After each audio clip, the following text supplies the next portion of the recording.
the letter to my exes. That's the letter to my exes. That's the letter to my exes. Hey peeps, so I'm here with a video that was inspired by Shan Boody, and you can check out her video. I'll put a little insert in here so you can see her video. Also, I'll have it in the description box. But I freaking love her, and I actually stopped watching her videos for a while, for a long time actually. But then my little sister had like mentioned her to me and said that she was watching her videos, and like Shannon actually like replies to her and things like that. So I was like, oh, let me check out her videos again. And I really like her videos just because of where I'm at in life and like with the relationships and things like that. Yeah, I started looking at her videos again, and just because of where I'm at in my life and relationships and things like that, her videos are really helpful and just kind of reminds me of what I'm trying to do and what I'm trying to accomplish just in the relationship sense. Yeah, so I really enjoy watching her videos, and she recently did a video called Letter to My Exes. I didn't know what the video was going to actually be, but what it is actually just reflecting on some of your exes and reflecting on what you did, what they did, and what was the outcome for you. What did you learn? What did you take from it? And things like that. So that's why I am not wearing any makeup today, is because I might cry. But the first relationship that I do want to talk about was, I have somebody that I call, well, that is my first love. Only thing is just since he was my first love, I actually didn't know that I loved him. Like, I didn't know that that feeling that I had with him was love.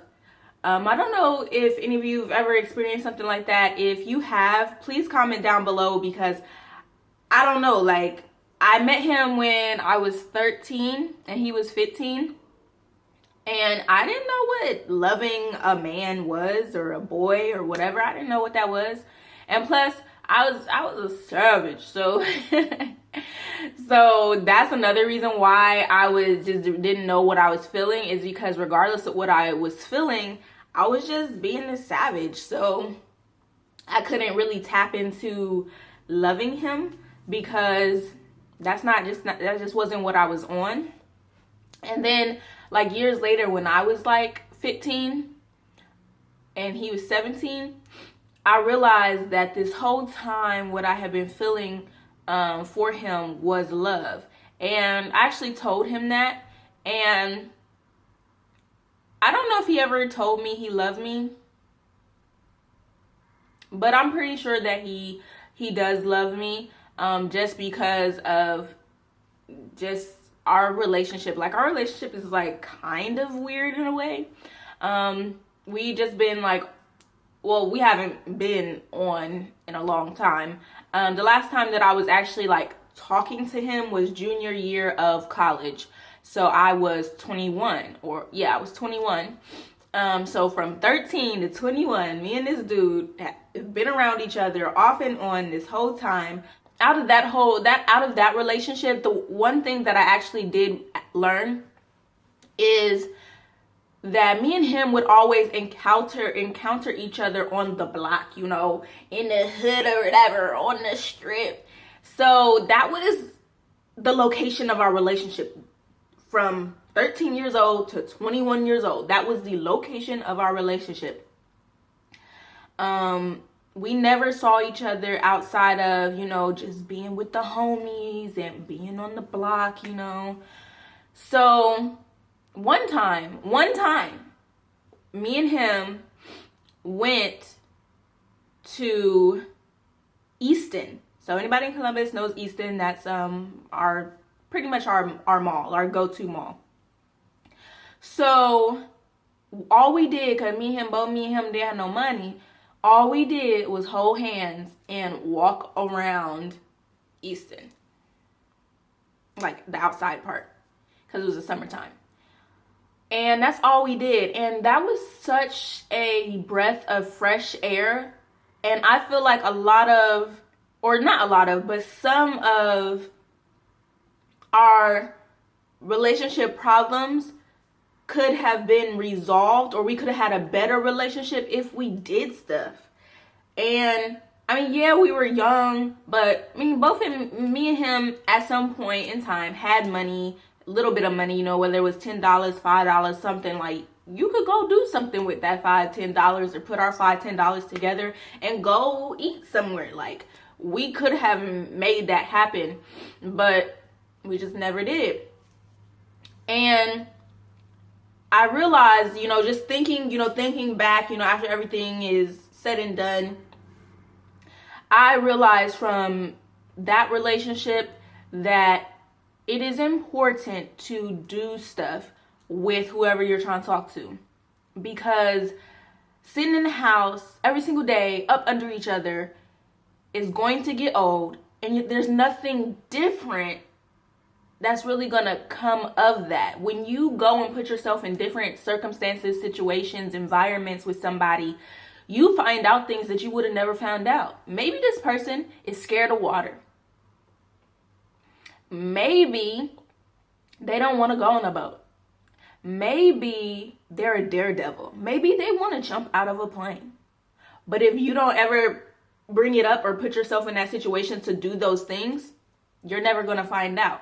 Or maybe this person has memories about, you know, going golfing or go-kart racing or bowling. And maybe if you put yourself in that environment with that person, those stories will come out. Therefore, you now know more about this person. And maybe that's how you know, the more you know about somebody, the more connected you become. And especially if somebody else or the majority of people in the world don't know those things about that person, but you do, that sets you apart from all those other people. And that's how you build a connection.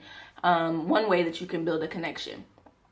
So going out and doing stuff is very important to me. And I learned that from that relationship. Also, I learned that you shouldn't be a savage. I really did stuff to him and in front of him that if you care about somebody, you shouldn't do. But once again, I was 13, 14, 15 years old. I just didn't care. And I didn't know. Like, I just didn't know. And I knew that it may hurt him. But the thing is, I just didn't know, like, I mean, the magnitude of it all and how I would feel about it later. Like, I never imagined myself not being a savage. And low-key, in certain ways, I still am a savage. But it's in a completely different way. Like, I'm not just out here doing whatever, however, blah, blah, blah, to anybody. I do want to thank him, my first love, for being my first love, for putting that emotion inside of me, and for always being there. You know, 13, from me being 13 to 20, like 22, 23, you know, we have been in each other's life. He's been in my life. And if I were to talk to him today, like, I haven't talked to him in maybe a year and a half or something, IDKY.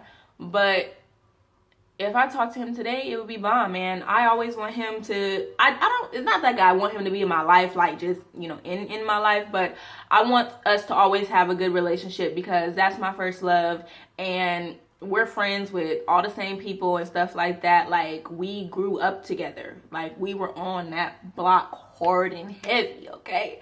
So, you know, you grow up with people and you don't want them to just be X out your life, but we know each other, all our peoples know each other, and I want it to always be, you know, just how it was on the block when we were kicking it, when we see each other. So my next love of a lifetime is the guy that I call him like my true love, my first true love, because I knew I loved him while we were together. And he told me he loved me first. And I've only told maybe like actually verbally spoken the word I love you to 3 guys. And one of them, I don't think I should have. Or I don't think I really loved him, so he doesn't count. He doesn't get a mention, okay? But this dude, the thing is that, oh my God, like some parts of my life are so freaking stupid and I hate it so much. It's so annoying. It's just like, don't you ever have that thought that, oh my God, this could have went this way and could have been so perfect, but I was being weird and stupid, so it ruined the whole thing? Yeah, I have those moments a lot. But with him, I never actually told him. I actually only told him I love you in English when I was about to lose him. When I was about to lose him, and I did lose him. And so saying I love you didn't help then. But what we would do is say like te quiero, you know, and I really don't even think te quiero is really the correct way to say I love you, but in Spanish we were told that te quiero means I love you, but I think it actually means I like you or I'm fond of you. I don't know. But back in high school, our Spanish teacher said te quiero means I love you. So me and him would like say te quiero to each other, but he told me he loved me. And I was just like, I'm really not ready for that. So I was like, te quiero is better to say because I'm not ready for I love you. And I don't know why, I don't know. I think I just have this thing about me about love. And I think every time I tell people or tell guys I don't do the love thing, I think they think I'm playing, but I'm not. Tell me you love me and I'm going to tell you don't. I've never... And the thing is, like, in this situation, I'm telling y'all, I did love this dude. I did. And I still didn't say it. The downfall of this relationship, I blame this relationship ending on myself because, and it's not that I'm even blaming myself. It was my fault. It was not his fault at all. So there were, over the course of our relationship, which was like almost a year, I would like tell him that I wasn't always going to stay with him if he didn't cut this out, or I wasn't going to stay with him. I'm not going to do this forever. I would always say that to him verbatim. Like I would say that to him. And one night I said that to him. And he said, "You're right, you don't have to do this forever." And sometimes we would say things to each other like the relationship was over, but it would never be over. And that night, he was for real. And he hung up on me, and I kept calling him and calling him and calling him and calling him back. I kept calling him back, and finally he answered after 1,000,001 calls. And I don't even remember what he said, but it probably wasn't nothing good. And I was like, oh my God, like, what did I just do? Cause really I was never going to leave him. Like, why was I saying that? Why was I saying that? And so I realized that from that situation, that you do not say things that you do not mean to people.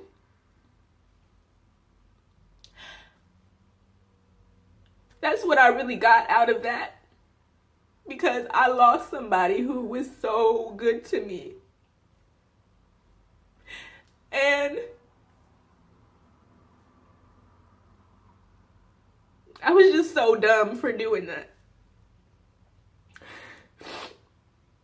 I just will never, ever, ever, ever do something like that again because it didn't have to be that way. And I don't know, like, what was going on in my little 16-year-old head.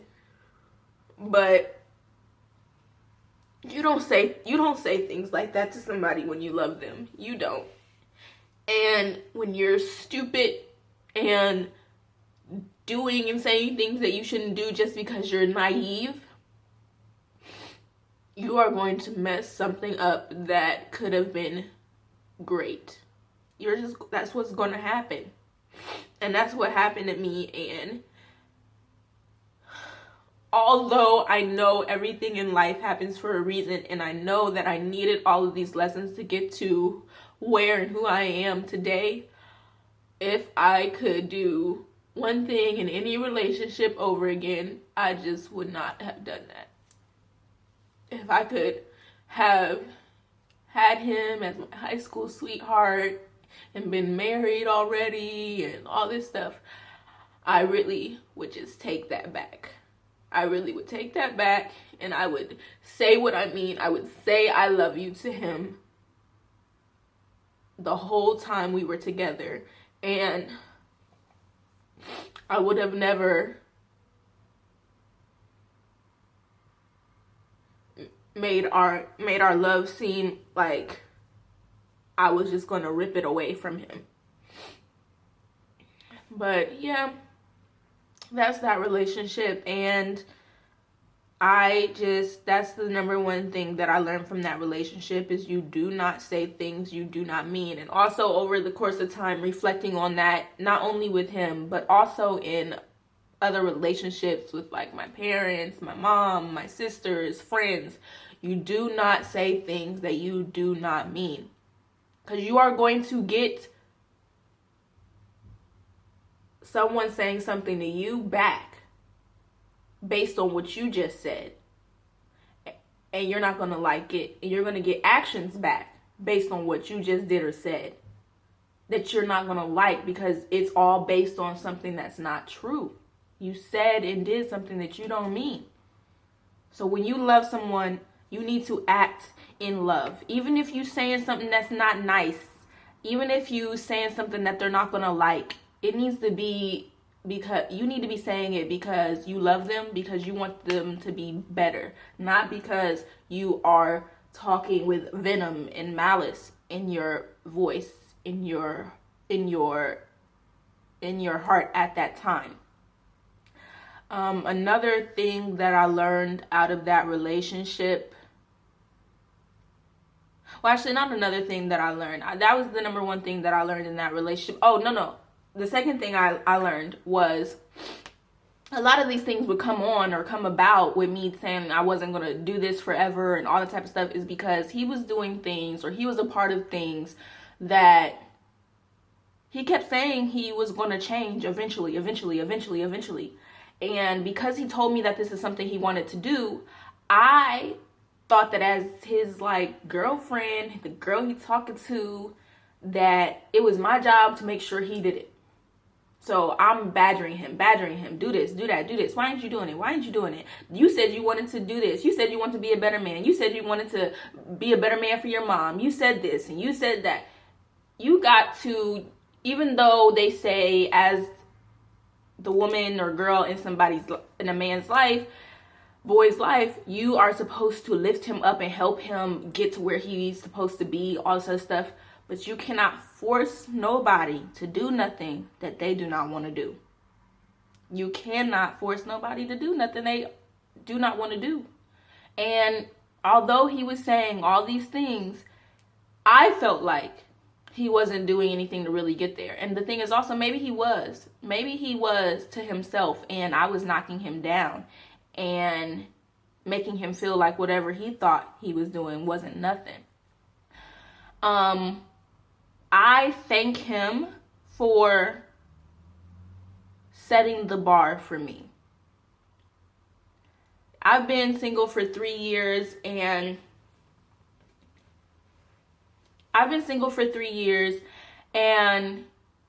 even with me having a boyfriend 3 years ago, the way that relationship came about and the way that me and my first true love's relationship came about is different. And that set the bar for me, is knowing that that's how I want a relationship to form. How our relationship formed was just so like organic. It was just so unexpected, unplanned. no pressure. It wasn't like, oh, I like you, you like me, let's try to be together, I want to talk to you, I want to be all in your mix. It was not that. Also, a part of that is setting the standard. A part of him setting the standard is how he treated me. The stuff that he did for me and how he treated me, like, this is just, no guy has been that bomb. No guy, nope, like, no guy. So just the whole setting, he just set the standard, and no one has matched that standard. Okay, so now we're gonna move on to my old boyfriend that I had 3 years ago. The one thing that's really important about how our relationship began is that I had knew him for 3 years before we were even together. And I did not like him. I did not like him at all. Hence why we knew each other for a whole 3 years and we're never together in the first place. I just really, really did not like him. But finally, I was like, okay, he's been trying to get with me for 3 whole years. I'm going to go ahead and give him a chance. And, he actually was, sweet to me, dedicated to me, all that stuff. But as the relationship, progressed and things like that, although he always went out of his way for me, although I was in college, he was back here in Columbus, and he would come to see me at school. He didn't make those excuses like other dudes do, like, oh, it's long distance, this ain't gonna work. So the thing about him is that as we progressed, although he was going out of his way for me, and if he had money, he was spending it on me. The thing about that relationship is that he just would talk to me in such a way in front of people. The thing is, it really is annoying when you know that deep down inside, people are not bad people. They're not bad people. But they just don't want to do right. They just don't want to do right. So what are you going to do? What are you going to do? Ultimately, you can't do nothing but remove yourself from the situation. And finally, after so many conversations with my best friend and so many conversations with my family and so many tears and so many this and so many that, finally, I just left him alone. But one thing I learned from that whole relationship is you have to know what you are willing to deal with and what you are willing to let go, what you're not willing to let go. You have to know what you deserve, and you have to stand by that no matter what. No matter what, no matter how bad you want someone in your life or how bad you like someone, how bad you love them, you have to say to yourself, I am not willing to deal with this. And you have to let them go if they are not willing to accept that. And he just isn't willing to give me, he wasn't willing to give me what I want. And even to this day, he's not willing to give me what I need just for us to be in each other's lives. So I still have the same love for him that I did, but that's because I love him. And I love who he is. And he's talented. He's a good rapper. He is a good performer and host. He is a good person. I tell any girl ever asks me if you should try to be with him or whatever, or if he gonna do you good, like, he's gonna be loyal to you. He is going to be there with you every day, every night. He's gonna text you, call you, do everything. He's gonna do all of that. But just when it comes down to him being wrong, him taking accountability, him making sure that he is treating you the way that you want to be treated because you told him you don't like something or you need this and that to be done, I don't know if that's going to happen. I don't know. Those are like all the lessons I've learned since I was 16 years old. And I really evaluate and look at, you know, what went wrong, all that stuff, and what I did in the situation that was wrong. Yeah, so that's the letter to my exes. That's the letter to my exes. That's the letter to my exes. I retag all the people that Shan Boody tagged. Let's do this letter to our exes and just talk about what we've learned in our experiences. I hope you enjoyed this video. Please thumbs up if you're feeling your girl. If you've been through it too, thumbs up, make it do what it do. Yeah, just thumbs up and subscribe so you can see all my videos coming.